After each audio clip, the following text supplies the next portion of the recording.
said old tech is bad tech. With cameras though, is this really the case?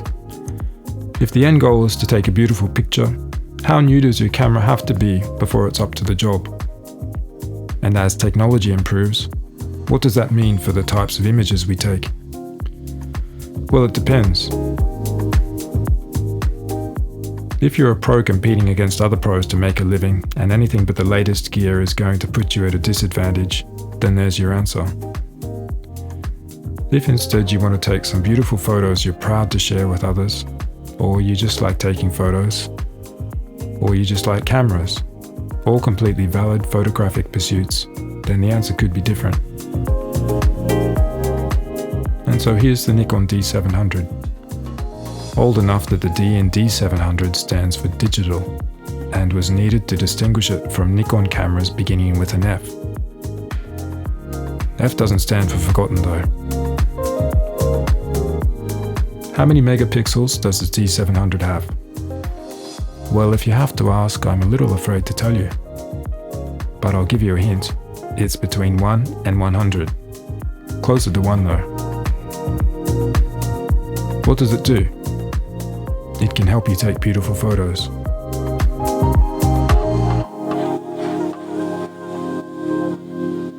Does it work perfectly with Nikon's amazing manual focus AI lenses, which, if you've never used, you really should.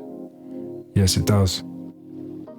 With their great optical and build quality, manual aperture rings, and manual focus rings that work the way focus rings should, they make modern lenses feel very cheap in comparison.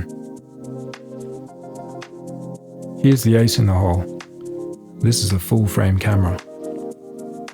If you've not used a full-frame camera before, you may still know. They're bigger.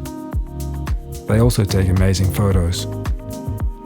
Video is something else perhaps, but for photos, bigger is definitely better when it comes to image quality. More of that good pixie dust and magic that gives you a warm feeling in your stomach when looking at your photos.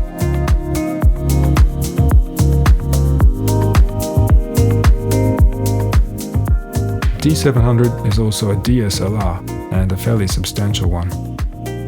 In addition to working properly with vintage lenses, the optical viewfinder is amazing, and so are the manual controls, which seem to have fallen off more modern cameras one by one. And how much for all of this, you ask? Well, this is old tech, and for a lot of us that's reason enough to avoid it.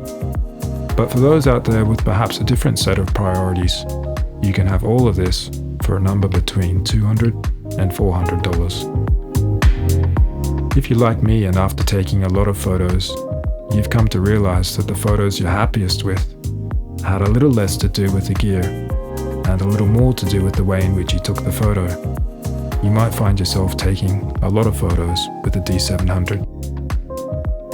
And taking more photos leads to taking better photos.